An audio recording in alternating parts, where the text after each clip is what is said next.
دوستان درود و وقتتون بخیر. با یک افسانه دیگه با نام رؤیاهای جوان شکارچی در خدمت شما هستیم. توصیه میکنم که این داستان رو تا آخر گوش بدید که پایانی بسیار بسیار خوش داره. با ما همراه باشید.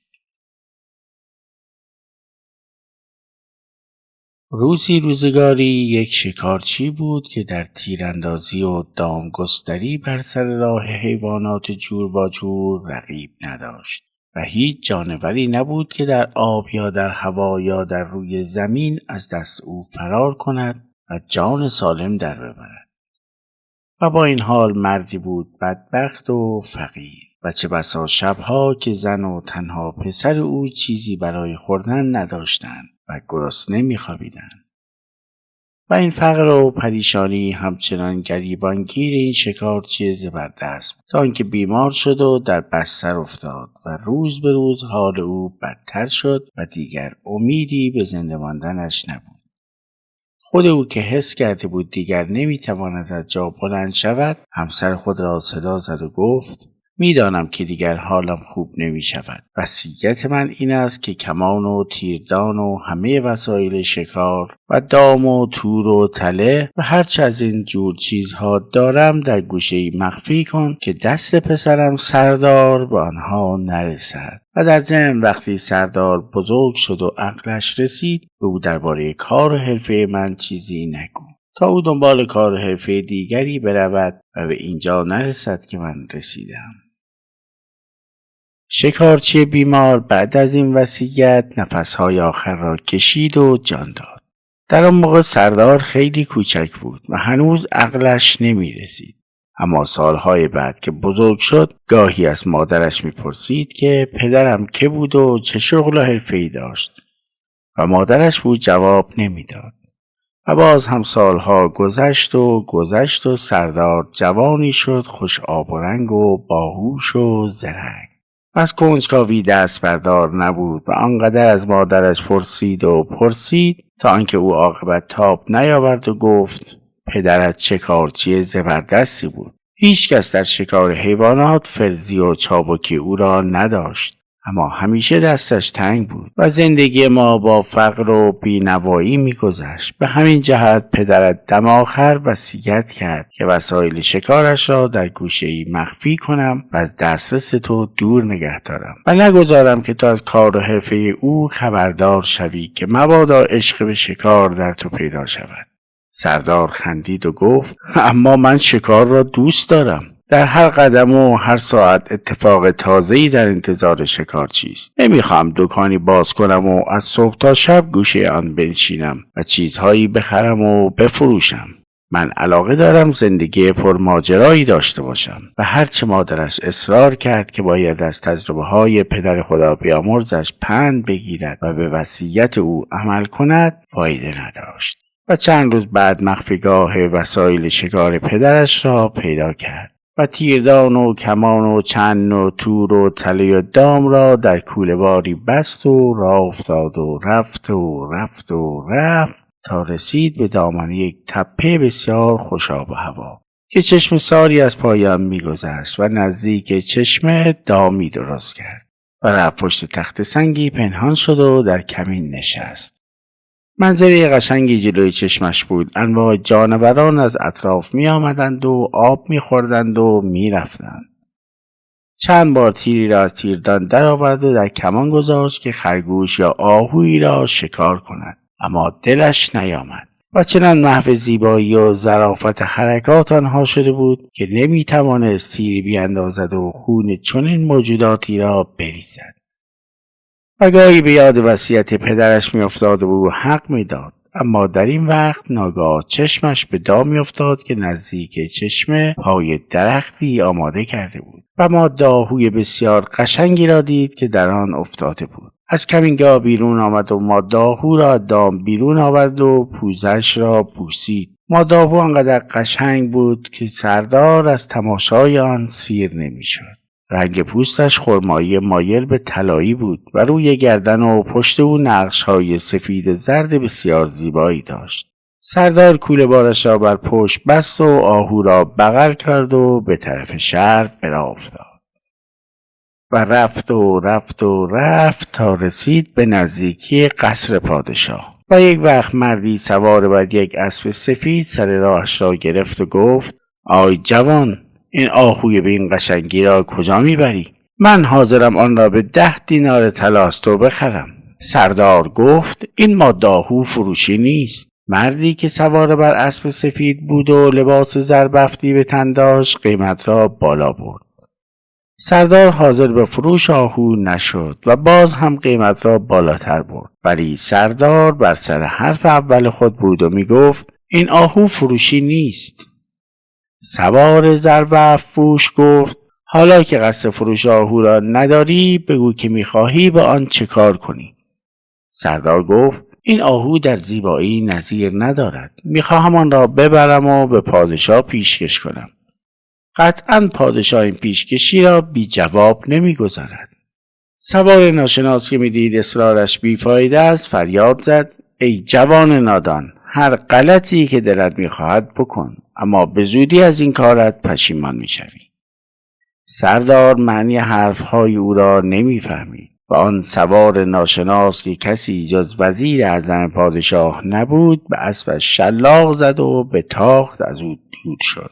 و سردار به قصر پادشاه رفت و از رئیس نگهبانان قصر خواهش کرد تا او را به حضور پادشاه ببرند که ماده آهو را پیشکش کنند. 1 ساعت طول کشید تا تشریفات انجام شد و او را به حضور پادشاه بردند. پادشاه وقتی چشمش به آن ماده آهو افتاد، وزیر اعظمش را صدا زد و گفت: من در همه عمرم ماده آهویی به این زیبایی ندیدم. باید به این جوان که این ماده آهوی کم نظیر را به دام انداخته و برای پیشکشی نزد ما آورده پاداش خوبی داد. سردار به صورت وزیر اعظم نگاهی کرد و در همان نظر اول متوجه شد که کسی جز آن سوار ناشناس نیست که اصرار داشت آهو را از او بخرد و تازه معنی حرفهای تهدیدآمیز او را میفهمید. وزیر اعظم با زبان چرب و نرم در جواب پادشاه گفت: پادشاه ها، حق با شماست. این ماده آهو کم نظیر است و شاید در زیبایی همتا ندارد، ولی به نظر من یک عیب بزرگ دارد که با جفتش نیست و تا این جوان جفت او را پیدا نکند و نیاورد، این ماده آهو تنهای و افسرده است. شاه سری تکان داد و گفت: جوان، وزیر اعظم من حق دارد. وقتی جفت این آهو را آوردی پاداش خوبی به تو خواهم داد. سردار بیان که حرفی بزند تعظیمی کرد و با چشم گریان و دل شکسته از قصر پادشاه بیرون رفت و صبح روز بعد رفت پای همان کوه و نزدیک چشمه‌ای که ماده آهو را به دام انداخته بود دامش را کار گذاشت و رفت پشت تخت سنگی کمین نشست و مثل روز پیش نگاهش را دوخته بود به چشمه‌ای که آبش به اشک چشم می‌ماند و جانوران دست دست می آمدند و آب می خوردند. ساعتی نگذشته بود که متوجه شد آهویی به دام افتاده. از کمینگاه بیرون دوید و خود را به آهو رسانده دید که شانس آورده و جفت ماده آهوی دیروزی با همان زیبایی و نقش‌های زرد و سفید در پشت گردنش توی دام اوست. خوشحال شد و آهو را بغل کرد و به طرف شهر براه افتاد. نزدیک قصر پادشاه وزیر اعظم سوار بر اسب سفید جلوی او را گرفت، از او خواست که 100 دینار طلا بگیر آهو را به او بده، اما هر چه اصرار کرد بیفایده بود. 1 ساعت بعد سردار جفت ماده آهو را به پادشاه پیشکش کرد. پادشاه او آفرین گفت و سردار به انتظار پاداشی بود که پادشاه وعده داده بود. پادشاه وزیر اعظم را صدا زد و گفت: به این جوان گفته بودم که اگر جفت ماده آهو را بیاورد پاداش خوبی به او خواهم داد. دلم می‌خواهد که این جوان با شادی و دل خوش از نزد ما برود. وزیر اعظم گفت: پادشاه ها، در این دنیای بزرگ از شما عزیزتر و مهربانتر پیدا نمی شود. این جوان واقعا مستحق هر نوع پاداشی است و باید پاداشی بود داده شود که تا عمر دارد سپاسگزار پادشاه باشد.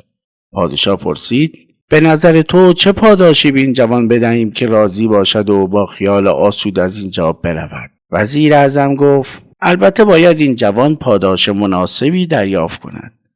اما این آهوان نر و ماده را در گوشه ای از باغ این قصر نگاه باید داشت و در چنین جایی یک جفت سمور کم داریم. این حیوان میتواند با جست و خیزهایش فضای آنجا را زیبایی و جنب و جوش بیشتری بدهد و اگر این شکارچی جوان سمورها را بیاورد مستحق پاداش بزرگتری است. پادشاه گفت وزیر اعظم حق دارد و تو ای جوان اگر یک جفت سمور را بیاوری پاداشی خواهی گرفت که تا حال به هیچ کس ندادم. سردار تعظیم می‌کرد و با چشمهای گریان و دل شکسته از قصر بیرون رفت. سردار با آنکه جوان و کم تجربه بود اما خوب می‌دانست که به دام انداختن سمور حتی برای شکارچیان پر تجربه قدیمی آسان نیست و کم کم متوجه می‌شد که آن دو آهوی زیبا و کم نظیر را از دست داده و حتی 1 دینار به دست او نرسیده و می‌دانست که بعد از این چه باید کرد و به کجا باید رفت. آن شب هرچه مادرش از او پرسید که چرا اینقدر قصه می‌خورد و آشفته و پریشان است چیزی نگفت و بی آنکه چیزی بخورد به گوشه‌ای خزید و زانوانش را بغل کرد و در عالم رؤیا فرو رفت. هوا تاریک شده بود و همه جا آرام بود و صدایی شنیده نمی‌شد. در این حال رویای عجیبی به سراغ او آمد. نمی‌دانست خواب می‌بیند یا در بیداری است. در عالم رویا خضر پیامبر را دید که میگویند هر کس گرفتاری و مشکلی پیدا کند به یاری او میآید.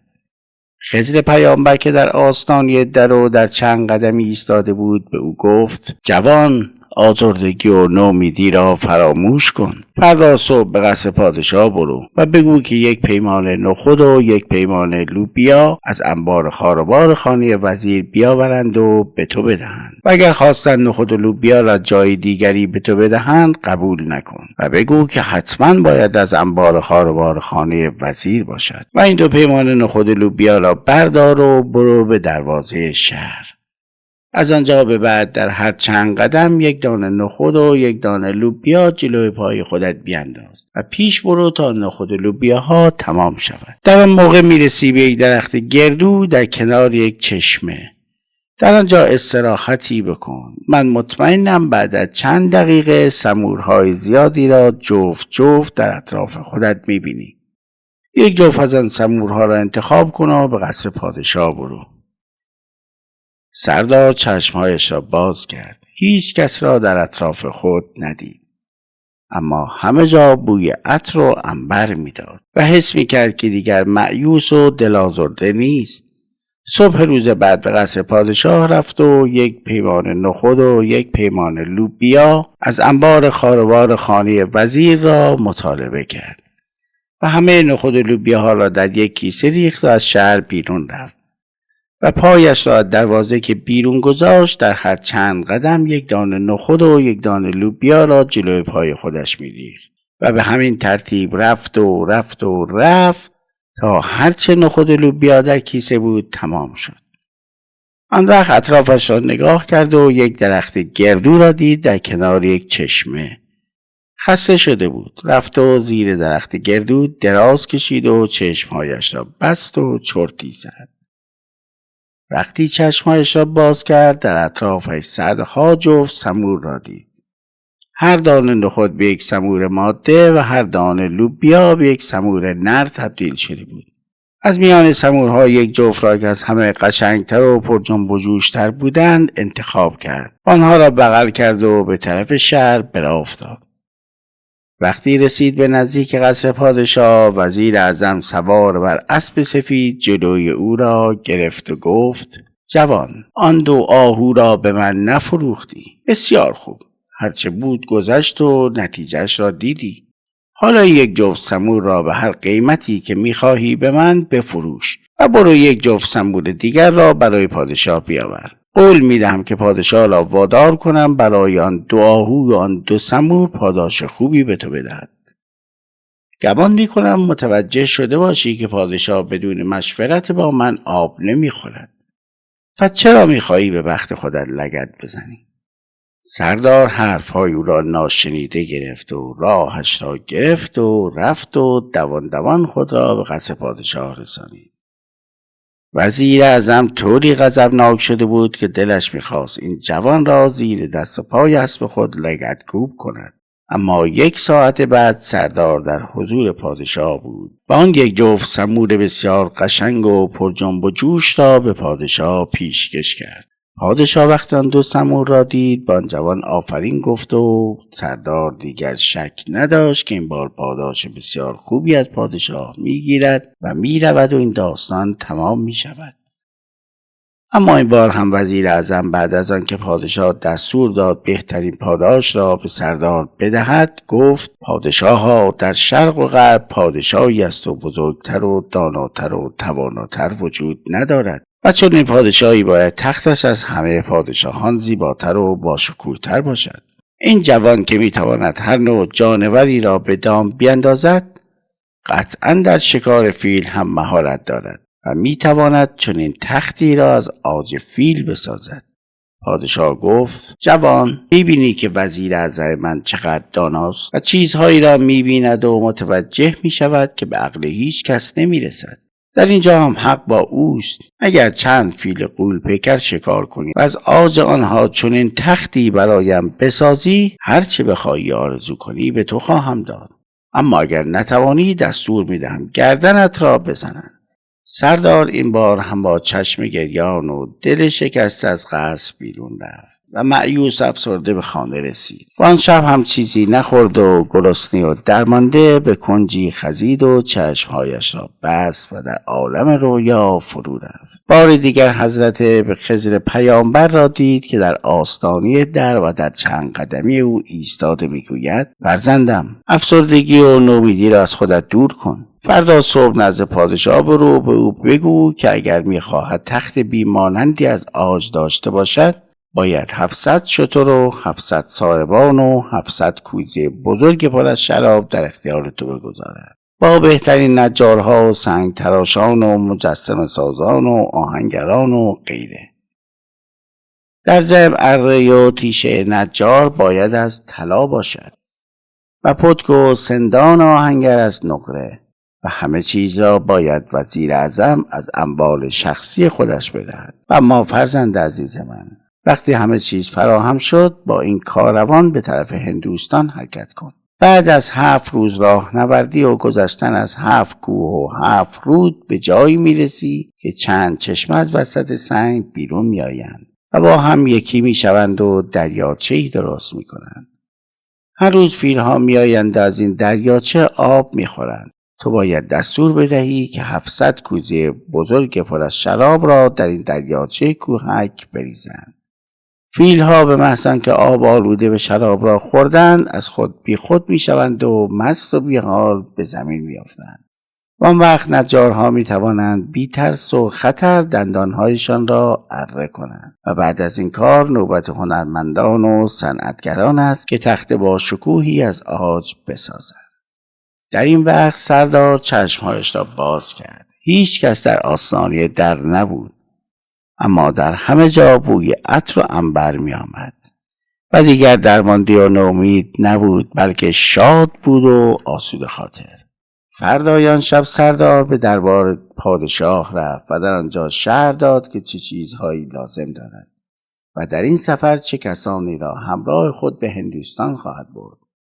و بعد از چند روز همه وسایل و لوازم سفر آماده شد و سردار با 700 شتر و 700 ساربان به اتفاق زبده ترین نجارهای و آهنگران و مجسمه سازان و هنرمندان حرکت کرد و بعد از 7 شب و 7 روز راه نوردی و گذشتن از 7 کوه و 7 رود رسید به چشمه هایی که از دل سنگ بیرون می آمدند و آب آنها به دریاچه کوچکی می ریخت که فیلها از آن آب می خوردند و شرابهای 700 کوزه بزرگ را در آب دریاچه ریخت و فیلها آمدند و آب آلوده شراب را خوردند و از خود بی خود شدند و بی حال روی زمین افتادند.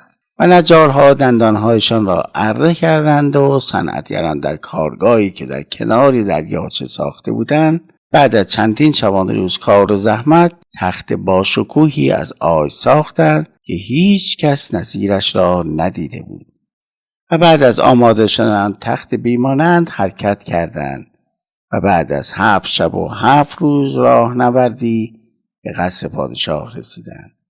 آن تخت را یک عده از صنعتگران دست به دست هم دادند و به تالار بزرگ قصر بردند.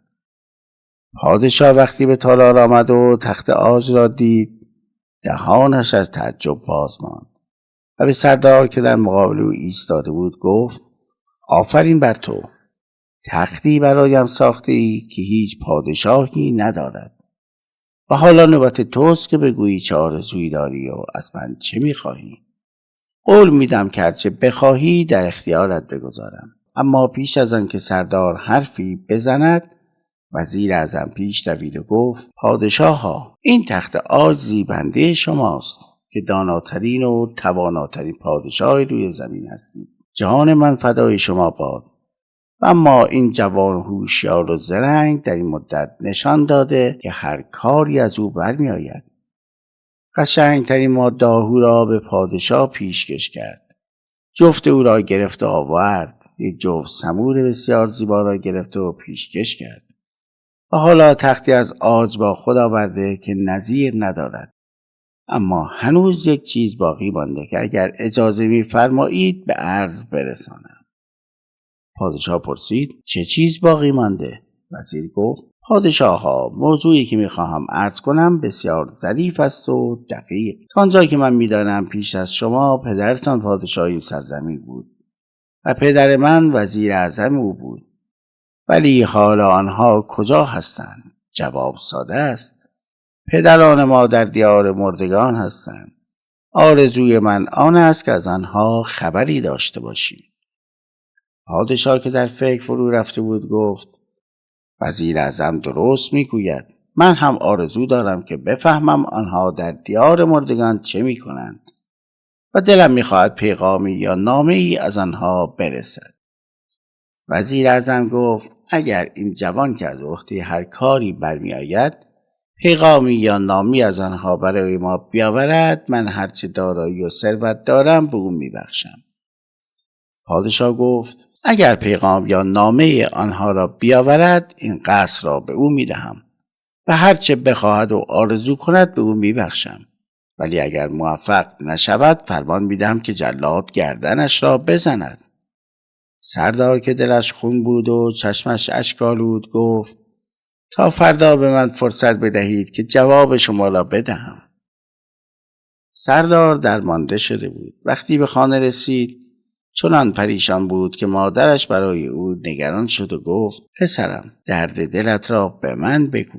سردار تاب نیاورد و این بار داستانش را از اول با همه جزئیات برای او شرح داد. مادرش گفت: پسرم، هر کار که بکنی آنها چیز دیگری از تو میخواهند و این داستان تا به قیامت ادامه دارد. سردار گفت: بله، میدانم که آنها از من دست بردار نیستند، ولی تکلیف من چیست؟ مادر گفت: به نظر من این بار باید آنها را فریب بدهی. بعد از این کارهای عجیب و غریب که برایشان انجام داده ای، هر چه بگویی باور میکنند و خیال میکنند تو با عالم غیب ارتباط داری. من پیرمردی را میشناسم که در دربار پدر این پادشاه کاتب بوده و میتواند هر خط و امضایی را تقلید کند. او حالا خانه نشین است و نزدیک دروازه شهر در خانه کوچکی زندگی میکند. پدرت با او روابط خوبی داشت و هر وقت آهو یا پرنده ای را شکار میکرد سهمی را برای او هم میبرد. سردار گفت: با وجود این کاتب کار ما آسانتر میشود، اما باید نقش خوبی کشید که مردم این شهر را برای همیشه از دست این پادشاه ظالم و وزیر حقه‌باز او خلاص کنیم. آن شب سردار و مادرش ساعتها نشستند و فکر کردند و نقشه خوبی طرح کردند. و صبح زود سردار به دربار رفت و گفت که به 1000 شتر و 1000 هیزم شکن نیاز دارد. هیزم شکنها باید همه درختهای جنگل اطراف شهر را قطع کنند و شترها چوبهای بریده را بیاورند و نزدیک دروازه روی هم بریزند. پادشاه با درخواست او موافقت کرد و 1000 شتر و 1000 هیزم شکن را در اختیار او گذاشت که به دستور او عمل کنند. بعد از 10 روز نزدیک دروازه شهر کوهی بزرگ از درختهای بریده درست شده بود. سردار از پادشاه خواست که 1000 نجار و مبلساز در اختیار او بگذارند و این 1000 نفر به دستور سردار پلکان بزرگی از چوب با صدها پله درست کردند. تخت چوبی بسیار بزرگی ساختند و آن را بالای پلکان قرار دادند. آن وقت سردار نزد پادشاه رفت و گفت: پادشاها، استدعا می کنم دستور بدهید همه سربازها و افسران و همه اعضای دربار در بیرون دروازه شهر جمع شوند و نوازندگان بیایند در آنجا و آهنگهای شاد بنوازند و به مردم دستور بدهید که برای تماشا بیایند. میخواهم وقتی پیغام یا نامه‌ای از پدر مرحوم شما و وزیر اعظم آوردم همه شاهد این ماجرا باشند. این واقعا انقدر اهمیت دارد که باید در خاطر تمام مردم شهر بماند. پادشاه دستورهای لازم را به وزیر اعظم داد و چند ساعت بعد همه مردم در بیرون دروازه جمع شده بودند. سربازان و افسران در یک طرف صف کشیده بودند و نوازندگان آهنگهای شاد می نواختند و پادشاه و وزیر اعظم به خواهش جوان شکارچی از پلکان بالا رفتند و هر دو روی تخت چوبی که در بالای صدها پله قرار داشت نشستند و اعضای دربار هر کدام روی یک پله ایستاده بودند و دور تا دور پلکان بلند خروارها هیزم را روی هم کپه کرده بودند و هنوز کسی نمی‌دانست که پایان این قضایا چه خواهد. اما سردار که می‌دید همه چیز آماده است و کم و کسری ندارد، به نوازندگان اشاره کرد که همچنان آهنگهای شاد بنوازند و خود او دوان دوان وارد شهر شد و چند کوچه پیش در پیش گذشت و به در خانه خودشان رفت. مادرش در آستانه در منتظر او بود و نامه ای را که کاتب پیر و بازنشسته دربار پدر پادشاه داده بودند تا بنویسد از او گرفت و دوان دوان به بیرون دروازه شهر برگشت.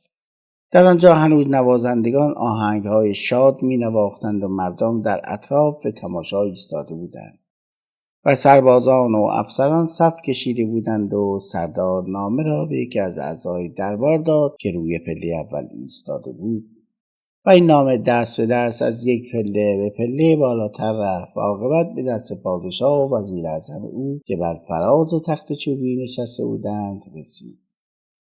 وزیر اعظم نامه را گرفت و با صدای بلند خواند: فرزندم، چقدر خوشحال شدم که تو وزیر اعظم به یاد پدران خود افتاده ای.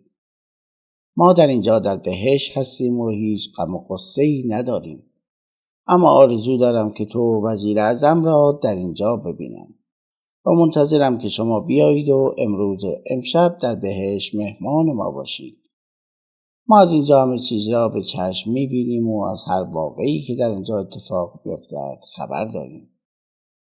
فرزندم، به کسانی که در پای پلکان بلند ایستادند فرمان بده تا آتش را برفروزند و به این ترتیب تخت تو در میان آتش به هوا پرواز خواهد کرد و تو اعضای دربار امروز امشب در بهشت نزد ما خواهید بود و فردا به زمین باز خواهید گشت. پادشاه نامه را دست وزیر اعظم گرفت و گفت: این نامه به خط اوست، من خط امضای پدرم را میشناسم. وزیر اعظم گفت: این نامه را پدر من هم امضا کردی و بی تردید امضای اوست. دیگر جای تردید نبود. پادشاه و وزیر اعظم یقین داشتند که این نامه را پدران آنها از دیار مردگان فرستادند و پادشاه که عجله داشت هرچه زودتر نزد پدرش به بهشت برود، از بالای پلکان به کسانی که مشعل به دست در پای پلکان ایستاده بودند اشاره کرد تا دوده‌های هیزم را آتش بزنند و چند دقیقه بعد همه چیز در میان شعله میسوخت و نوازندگان آهنگهای شاد میزدند و اعضای دربار و وزیر اعظم و پادشاه در میان آتش میسوختند و ساعتی بعد جز اجساد سوخته چیزی از آنها باقی نمانده بود. در این گیردار جوان شکارچی به قصر پادشاه رفت و بر تخت عاج نشست و چند ساعت بعد که مردم از تماشای پرواز پادشاه و وزیر اعظم و اعضای دربار به بهشت باز میگشتند، کم کم متوجه شدند که حقیقت قضایا چه بوده است و همه با هم به طرف قصر پادشاه رفتند تا از جوان شکارچی تشکر کنند که آنها را از شر پادشاه ظالم و وزیر حقه‌باز و اعضای چاپلوس دربار نجات داده است. و از روز بعد جوان شکارچی پادشاه شد و سالهای سال با عدل و داد پادشاهی کرد. دوستان، قصه ما به سر رسید.